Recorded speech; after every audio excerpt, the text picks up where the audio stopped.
ये क्या दे रहे हैं? ये तो टोटल जुमला जुमला। अरे कल भी आया था फेंक क्या? अरे कल भी आया था जुमले वाला, आया है भैया फेंकने वाला, और इतनी लंबी लंबी फेंकेगा कि उसको हम लोग समेट नहीं पाएंगे।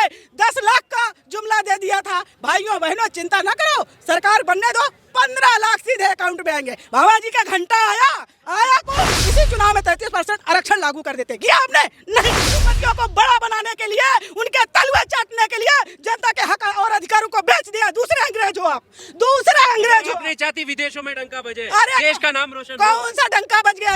अब तक कहाँ थी मामा जी की बहनें जब लूट रही थी रोडों पे?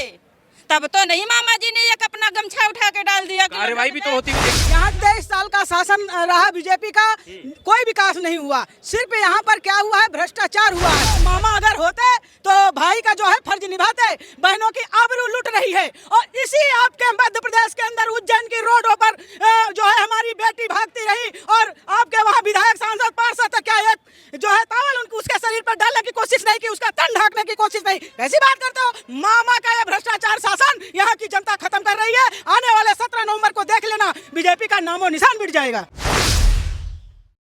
तो मध्य प्रदेश की चुनावी यात्रा पर इस वक्त हम मौजूद हैं और ये मुरैना का विधानसभा क्षेत्र है। सवाल ये है कि विधानसभा चुनावों में कांग्रेस के क्या मुद्दे हैं, किन मुद्दों के साथ कांग्रेस जा रही है, जनता उन मुद्दों को कितना सिंसियर तरीके से ले रही है, और क्या शिवराज सिंह सरकार का जो कार्यकाल रहा है उससे जनता खुश है या त्रस्त है। मेरे साथ कई सारे लोग हैं, इनसे हम एक एक करके बात करते हैं और मुद्दों पर बात करेंगे। मैम, क्या अहम मुद्दे रहने वाले हैं इस चुनाव में, और जनता इस बार क्या ध्यान में रखकर वोट करने वाली है? देखिए, सबसे प्रथम मुद्दा है महंगाई का, दूसरा मुद्दा है बेरोजगारी का, तीसरा मुद्दा है महिलाओं को सुरक्षा का, जो शिवराज सिंह देने में फेल रहे। सेंट्रल भी फेल रही, राज्य भी फेल रही। आज की जनता सर्वांगीण विकास चाहती है, और यहाँ 23 साल का शासन रहा बीजेपी का, कोई विकास नहीं हुआ। सिर्फ यहाँ पर क्या हुआ है? भ्रष्टाचार हुआ है। 50% का भ्रष्टाचार मध्य प्रदेश में हुआ है। इसलिए हुआ है कि इन्होंने अपने आरएसएस को मजबूत किया, अपने बीजेपी को मजबूत किया।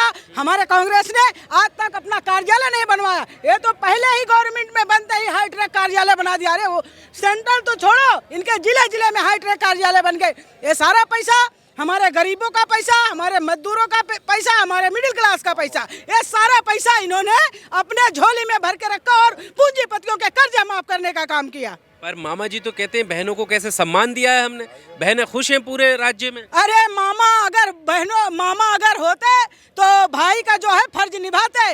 बहनों की आबरू लूट रही है, और इसी आपके मध्य प्रदेश के अंदर उज्जैन की रोडों पर जो है हमारी बेटी भागती रही, और आपके वहाँ विधायक सांसद पार्षद क्या एक जो है तावल उनको उसके शरीर पर डालने की कोशिश नहीं की, उसका तन ढांकने की कोशिश नहीं। कैसी बात करते हो?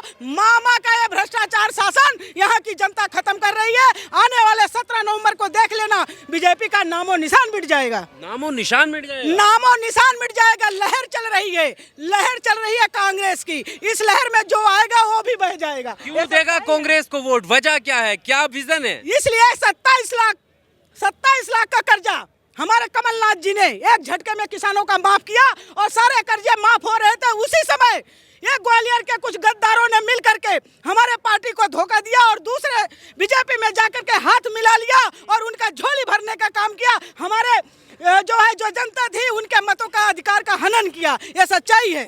जो पेंशन, जो सम्मान महिलाओं को मिला है वो कुछ नहीं। कोई सम्मान हम देते हैं। हिमाचल में अपनी बहनों को मैं दे रही हूँ 1500 रुपए। जो इन्होंने गड्ढे खोदे हैं ना, उस गड्ढे को ढकने का काम कर रही हूँ। कम से कम वो महिलाएं 500 रुपए का सिलेंडर भरा लेंगी, 1000 रुपए अपना पॉकेट खर्च रखेंगी, अपना घर का खर्चा चलाएंगी। ये क्या दे रहे हैं? ये तो टोटल जुमला। अरे कल भी आया था फेंक क्या? अरे कल भी आया था जुमले वाला। प्रधानमंत्री की बात कर रही है। अरे भैया बता रहे ना कि देखो कितनी बेहतरीन सरकार चल रही है। अब आप जानो, मैं प्रधानमंत्री की बात कर रही हूँ कि ये जनता कह रही थी आया है भैया फेंकने वाला, और इतनी लंबी लंबी फेंकेगा कि उसको हम लोग समेट नहीं पाएंगे। 10 लाख का जुमला दे दिया था। भाइयों बहनों चिंता न करो, सरकार बनने दो, 15 लाख सीधे अकाउंट में आएंगे। बाबा जी का घंटा आया कुछ। आज जनता परेशान है, आज जनता परेशान है। जनता को चाहिए विकास, जनता को चाहिए रोजगार, महिलाओं को चाहिए न्याय, उनकी सुरक्षा। मोदी सरकार फेल है। हमारे बहनों बेटियों को दिन दहाड़े उनकी इज्जत लूटी जा रही है, उस पर कोई कानून नहीं बनाते। और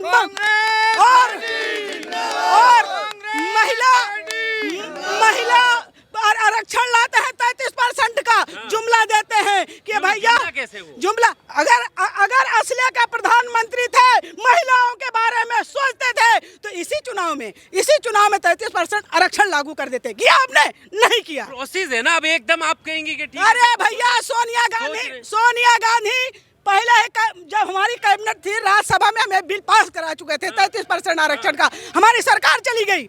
अगर हमारी सरकार न गई होती तो आज 33% आरक्षण लागू रहता। मोदी ने तो जुमला दे दिया। अगर जुमला न दिए थे, महिलाओं के बारे में सोचते तो 33% आरक्षण लागू करते और हमारी बहन बेटियों को टिकट देने का काम करते, लेकिन उन्होंने ऐसा नहीं किया। चुनावी रैली में प्रधानमंत्री कह रहे हैं कि उनकी ताप के आगे कोई भी भ्रष्टाचारी टिक नहीं पाएगा। अरे भैया, सबसे बड़े भ्रष्टाचारी तो आप हो। पीएम केयर का फंड खा गए, कोरोना काल का पैसा खा गए और पूंजीपतियों को बड़ा बनाने के लिए, उनके तलवे चाटने के लिए जनता के हक और अधिकारों को बेच दिया। दूसरे अंग्रेज हो आप, दूसरे अंग्रेज हो। अपनी चाहती विदेशों में डंका बजे, देश का नाम रोशन। कौन सा डंका बज गया जी?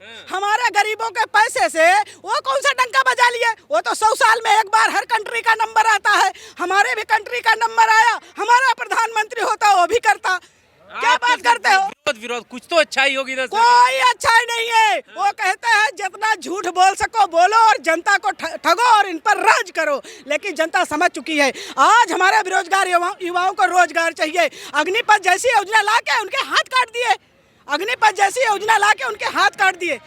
क्यों हाथ काट दिया आपने? उनके क्यों हाथ काट दिया? आपने रोजगार देने का काम नहीं किया। आपको मैं आपके चैनल के माध्यम से मैसेज देना चाहती हूँ, बनने दीजिए 2024 में कांग्रेस की गवर्नमेंट। पुरानी आर्मी व्यवस्था हम बहाल करेंगे, पुरानी बहाल करेंगे। ये जो इन्होंने शुरू किया वो सब निरस्त करके, पुरानी जैसे आर्मी थी, जैसे आर्मी में सम्मान होता था हमारे सैनिकों का, वैसे होगा। किसानों का भी सम्मान होगा, जवानों का भी होगा। और युवाओं के लिए क्या करेंगे? आज प्रदेश की बात कर लीजिए। सरकार लाने का वादा कर रही है, नामो निशान मिटाने का वादा कर रही है। युवाओं को हम रोजगार देंगे। युवा जो इन्होंने गड्ढे खोदे, स्कीम है आपके पास? मेरे पास बहुत सारी स्कीम है। जितनी पद हमारे सारे मंत्रालय में खाली है, आते ही कमलनाथ की सरकार पहले भरने का काम करेंगे। ये सच्चाई है। चलिए कुछ और लोगों से बात है। आप कहाँ से आई हैं मैम? मैं प्रतापगढ़ से आई हूँ, सुनीता सिंह पटेल में। जी बताइए सुनीता जी, कैसा लग रहा है कि अभी चुनाव चल रहा है, किन मुद्दों को लग रहा है कि वोट जनता जो है उन मुद्दों पर देगी इस वक्त? बिल्कुल बेरोजगारी और भ्रष्टाचार की ये सरकार है। युवाओं को रोजगार नहीं है, भ्रष्टाचार यहाँ है। 50% की ये सरकार है। ये 50% की मतलब 50% कमीशन लिया। अभी पटवारी भर्ती देखे आपने? अब भी युवा है, युवाओं के बारे में अगर सोचते तो आप ऐसा क्वेश्चन ही ना करते, आप खुद ही ऐसा लिख देते। तो ये सवाल देखो, रोजगार को लेकर तो मैंने अभी भी सवाल किया और अभी आपसे ही पूछ रहा हूँ। रोजगार जरूरी है? बिल्कुल रोजगार जरूरी है। हमारे युवाओं से पूछो, युवाओं के दिल से पूछो। आज जो सड़क पे हैं वो सड़क पे हैं और क्या कहते हैं हमारे मोदी आप तो खुश होगी ना फिर मामा जी की सरकार से बहनों को तोहफे दे रहे हैं वो। मामा जी की बहनें अब तक कहाँ थी? अब तक कहाँ थी मामा जी की बहनें जब लूट रही थी रोडों पे? तब तो नहीं मामा जी ने एक अपना गमछा उठा के डाल दिया। कार्रवाई भी तो होती हुई देखी होगी आप? ना कोई कार्रवाई नहीं हुई। पहले तो नहीं 400-450 का सिलेंडर दिया, 1200 का सिलेंडर दिया, अभी 1000 का सिलेंडर। आज तो बोर्ड लगाए हैं कि हम 450 का सिलेंडर देंगे अपनी बहनों। अच्छी बात है ना, अब सस्ता हो रहा है तब भी दिक्कत है। ना सस्ता, चुनाव आया सस्ता कर दिया, कल फिर महंगा कर देंगे। आज ही सस्ता किया, कल ही तो फिर 1000 नहीं, 1200 नहीं, 1500 कर देंगे सीधा। हमारी चुनाव के बाद बढ़ा देंगे? बिल्कुल बढ़ा देंगे। अभी दीपावली आई तो कहे 200 रुपए कम कर दें, फिर दीपावली के थोड़ा सा बाद ही कहेंगे हम 1200 नहीं 1400 कर देंगे। महिलाओं का सम्मान, आस्था का वो सम्मान रख रहे हैं। वृद्धों को देखो ना, जगह जगह दर्शन कराने के लिए उन्होंने सुविधा। कहाँ है का महिलाओं का सम्मान? कोई भी घटना का तो कोई भी सपोर्ट बिल्कुल नहीं हो, घटना नहीं हो, ये उनका सोची समझी साजिश है। किसकी साजिश है? बिल्कुल मोदी जी की साजिश है वो। मोदी जी ने बिल्कुल साजिश। उन्होंने दो क्या कहते हैं कौन को आपस में लड़ा दिया, एक दूसरे के खून के प्यासे पड़े हुए हैं, वही तो ये कर रहे हैं। ना सारा कौन कहता है? आप कहते हो, आप तो बिकाऊ मीडिया हो, आप चाहे जो कहो। सब बिकाऊ, बिल्कुल बिकाऊ अगर मीडिया। सवाल कर ले तो बिकाऊ है। बिल्कुल बिकाऊ मीडिया है। अगर वो रियल दिखाए तो आज जो जनता की जो हाल है वो हो ही ना सके कभी। क्या रियल होता है, आप मुझे बताइए कि रियल क्या होता है? क्या? आपसे सवाल जो कर रहे हैं ये रियल नहीं है। जो आप सवाल जो किए हैं वो काट छाट के न दिखाते, बोलते हम आम है, आप दिखा देते हो कि नहीं इन्होंने तो इमली बोला था। इतना अंतर है? बिल्कुल 100% नहीं 99% अंतर दिखा देते कौन सा मीडिया आप देखती हैं लग रहा है कि वो बिकाऊ है? सभी में बिकाऊ है, एक दो छोटे बड़े चैनल छोड़ के सब बिकाऊ है, सब A to Z। फिर ऐसे कैसे चलेगा काम कि सब बिल्कुल आज ये सच्चाई अगर कोई दिखाता तो ये हमारा सोशल मीडिया दिखाता है। अच्छा, बिल्कुल आज अगर ये सोशल मीडिया ना होता तो आप भी ना जो ये पूछने आए हैं ये भी ना पूछते आप। नहीं ये तो देखो पूछने का फर्ज है हमारा, पूछेंगे जरूर कि भाई मुद्दा क्या है, जनता किन मुद्दों पर वोट करेगी, जनता ही तो बताएगी। जनता महंगाई बेरोजगारी पर